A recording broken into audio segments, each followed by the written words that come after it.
왜 하나님은 강한 사람만 쓰시는 것처럼 보이는데 성경을 자세히 들여다보면 오히려 가장 떨고 있는 사람을 부르실까요? 왜 어떤 사람은 담대해서 사명을 감당하는 것이 아니라 두려움 속에서도 무너지지 않으며 끝까지 자기 자리를 지키게 될까요? 오늘 우리가 함께 만날 인물은 바로 디모데입니다. 우리는 흔히 믿음의 사람이라면 흔들리지 않아야 한다고 생각합니다. 하나님께 쓰임받는 사람이라면 말투도 단단하고 마음도 강하고 누구 앞에서든 주눅 들지 않아야 한다고 여깁니다. 그런데 성경이 보여주는 디모데는 그런 사람이 아니었습니다. 디모데는 떨리는 마음을 가진 사람이었습니다. 쉽게 위축될 수 있었고 누군가의 시선 앞에서 작아질 수도 있었으며 자신이 감당해야 할 자리가 버겁게 느껴질 만큼 여린 사람이었습니다. 그런데 놀랍게도 하나님은 바로 그런 디모데를 외면하지 않으셨습니다. 아니, 오히려 그를 부르시고 세우시고 사용하셨습니다. 저는 이 장면이 너무 중요하다고 생각합니다. 왜냐하면 우리도 그렇기 때문입니다. 나이가 들수록 더 단단해질 줄 알았는데 오히려 마음은 더 쉽게 지치고 책임은 커졌는데 자신감은 줄어들고 겉으로는 괜찮은 척하지만 속으로는 자꾸만 떨릴 때가 있기 때문입니다. 믿음은 있는데 두려움도 있고 기도는 하는데 여전히 불안하고 하나님을 사랑하는데도 자꾸 숨고 싶어질 때가 있습니다. 혹시 지금의 당신도 그렇지 않으신가요? 나는 왜 이렇게 약할까? 왜 다른 사람들처럼 담대하지 못할까?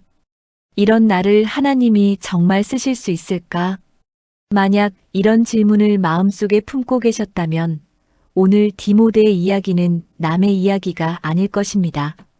왜냐하면 디모데의 삶은 강한 사람이 선택받은 이야기가 아니라 흔들리는 사람이 어떻게 하나님의 손에서 리더십을 배우게 되었는지 보여주는 이야기이기 때문입니다. 두려움이 있었지만 사명이 사라지지 않았고 연약함이 있었지만 부르심이 취소되지 않았으며 눈에 보이는 담대함은 부족했지만 하나님은 그를 포기하지 않으셨습니다. 그래서 오늘 우리는 이 질문 앞에 함께 서보려고 합니다. 하나님은 왜 두려운 디모데를 쓰셨을까? 떨리는 마음으로도 어떻게 사명을 감당할 수 있었을까? 강한 사람이 아니라 흔들리는 사람을 부르시는 하나님의 방식은 무엇일까? 디모데의 이야기는 아주 화려하게 시작되지 않습니다. 그는 베드로처럼 한마디로 분위기를 바꾸는 사람도 아니었고 바울처럼 어디를 가든 존재감이 압도적인 사람도 아니었습니다. 오히려 디모데는 조용했고 신중했고 그래서 때로는 더 약해 보였을지도 모릅니다. 하지만 하나님은 이상하게도 늘 이런 방식으로 일하십니다. 사람들은 눈에 띄는 강함을 보지만 하나님은 보이지 않는 중심을 보십니다. 사람들은 떨지 않는 사람을 찾지만 하나님은 떨면서도 도망가지 않는 사람을 붙드십니다. 디모데는 믿음의 가정에서 자랐습니다. 그의 외할머니 로이스와 어머니 유니게는 하나님을 경외하는 믿음의 사람이었습니다. 디모데는 그 믿음의 유산 안에서 자랐고 바울은 그 안에 있는 진실한 믿음을 보았습니다. 겉으로는 아직 여리고 미숙해 보여도 그 안에 하나님을 향한 진심이 있다는 것을 본 것입니다. 어쩌면 이것이 우리에게 주는 첫 번째 위로인지도 모릅니다. 우리는 자꾸 겉으로 드러나는 모습만 보게 됩니다. 내 말투가 약한 것 같고, 내 성격이 너무 여린 것 같고, 다른 사람들보다 담대하지 못한 것 같아서 스스로를 자격 없는 사람처럼 여깁니다. 그러나 하나님은 우리의 겉모습보다 더 깊은 곳을 보십니다.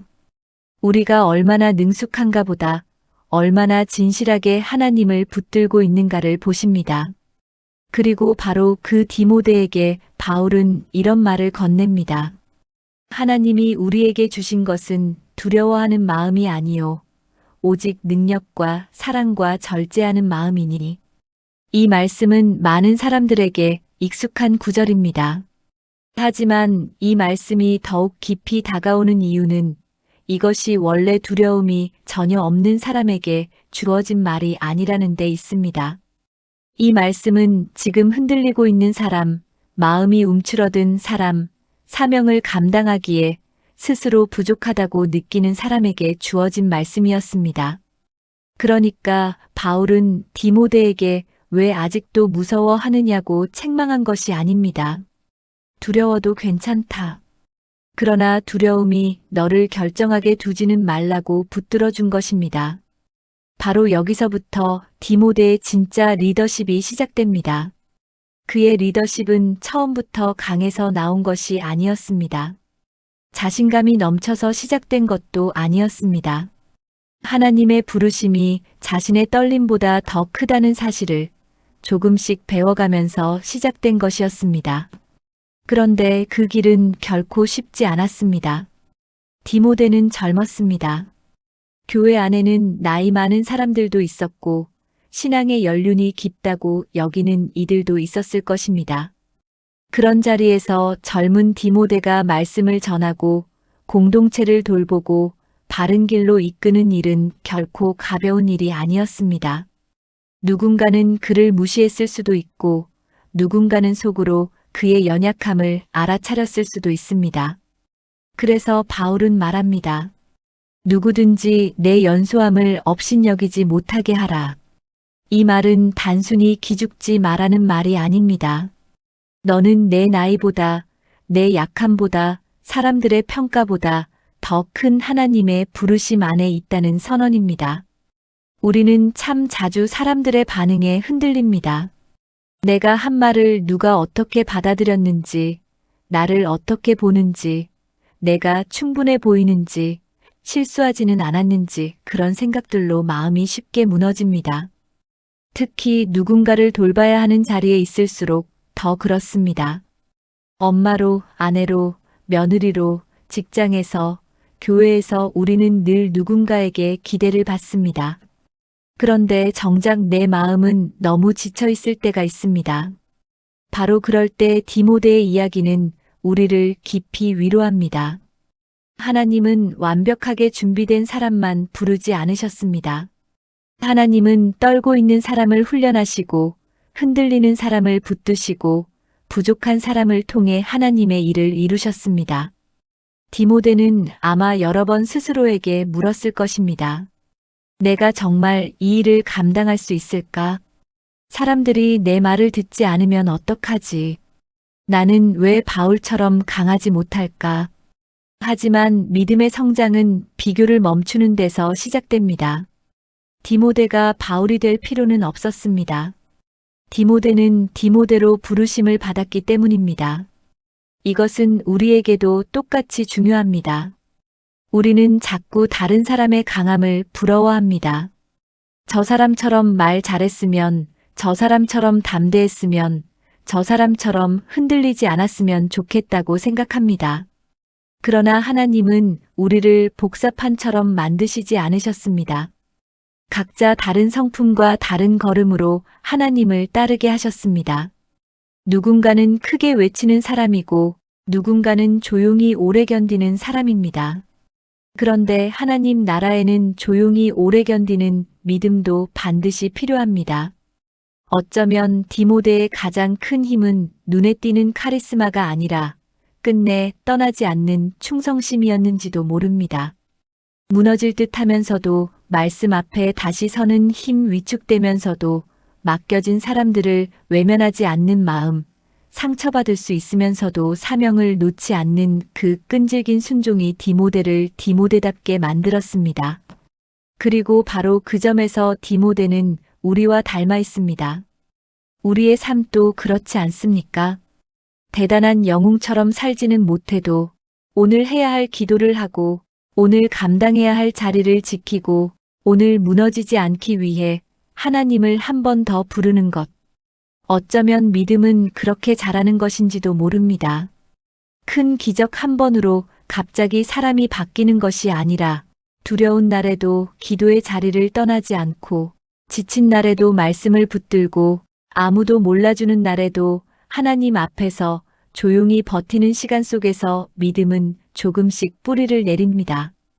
바울은 디모데에게 또 말합니다. 내 속에 있는 은사를 다시 부릴 듯 하게 하라. 이 말은 디모데 안에 불씨가 약해졌다는 뜻이기도 합니다. 지치고 눌리고 위축되어 그 은사가 재처럼 덮였을 수 있다는 뜻입니다. 그러나 바울은 그 불이 완전히 꺼졌다고 말하지 않습니다. 다시 불 붙일 수 있다고 말합니다. 이 말씀이 오늘 우리에게도 얼마나 큰 소망이 되는지 모릅니다. 혹시 당신도 한때는 뜨겁게 기도했는데 지금은 마음이 식어버린 것처럼 느껴지시나요? 한때는 사명이 분명했는데 지금은 그저 하루를 버티는 것만으로도 벅차게 느껴지시나요? 괜찮습니다. 하나님은 꺼져가는 불씨를 함부로 꺼뜨리시는 분이 아닙니다. 오히려 조용히 바람을 불어넣어 다시 타오르게 하시는 분입니다. 디모데의 이야기가 아름다운 이유는 그가 처음부터 대단했기 때문이 아닙니다. 그는 자주 격려가 필요했고, 자주 붙들어주는 말이 필요했고, 자주 다시 일어나야 했습니다. 그런데도 하나님은 그런 디모데를 포기하지 않으셨습니다. 이것이 우리에게 주는 가장 큰 복음입니다. 우리가 흔들린다고 해서 하나님이 실망하시는 것이 아니라는 것, 우리가 약하다고 해서 부르심이 거두어지는 것이 아니라는 것, 우리가 두려워한다고 해서 하나님이 그럼 너는 안 되겠다라고 말씀하지 않으신다는 것입니다. 오히려 하나님은 연약한 자리에서 더 선명하게 일하십니다. 내가 잘나서 여기까지 온 것이 아니라는 사실을 알게 하시고 내 힘으로 버틴 것이 아니라 하나님의 손이 나를 붙들고 있었다는 사실을 깨닫게 하십니다. 그래서 디모데의 이야기는 결국 두려움을 없애는 이야기가 아닙니다. 두려움보다 더 큰 하나님의 부르심을 배워가는 이야기입니다. 그리고 저는 오늘 이 말이 꼭 누군가의 마음에 남기를 바랍니다. 지금 당신이 떨고 있다면 그것이 실패의 증거는 아닙니다. 지금 당신이 약하다고 느낀다면 그것이 끝이라는 뜻은 아닙니다. 지금 당신이 자신 없어 하고 있다면 하나님이 당신을 버리셨다는 뜻도 아닙니다. 어쩌면 바로 그 자리에서 하나님은 당신을 더 깊이 빚고 계시는지도 모릅니다. 사랑하는 여러분, 하나님은 두려움이 없는 사람만 사용하시는 분이 아닙니다. 두려움 속에서도 그분을 놓지 않는 사람을 통해 일하시는 분입니다. 디모데는 완벽한 사람이 아니었습니다. 그러나 그는 하나님께 붙들린 사람이었습니다. 그리고 어쩌면 그것이면 충분합니다. 오늘도 우리는 완벽해서 사는 것이 아닙니다. 오늘도 우리는 강해서 버티는 것이 아닙니다. 오늘도 우리는 하나님이 붙들고 계시기 때문에 여기까지 오는 것입니다. 그러니 너무 자신을 정죄하지 마십시오. 마음이 약해졌다고 믿음까지 없는 것은 아닙니다. 눈물이 많아졌다고 사명이 사라진 것도 아닙니다. 자꾸만 흔들린다고 해서 하나님이 당신을 포기하신 것도 아닙니다. 기억하십시오. 하나님은 지금도 떨리는 사람을 부르십니다. 그리고 그 떨리는 손을 당신 혼자 붙들게 하지 않으십니다. 끝까지 함께 걸으십니다.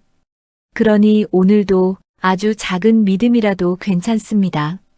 아주 조용한 순종이라도 괜찮습니다. 다만 하나님 쪽으로 마음을 기울이십시오. 그 작은 기울어짐이, 그 조용한 붙들미, 그 흔들리면서도 놓지 않는 믿음이 결국 당신을 세우는 하나님의 힘이 될 것입니다.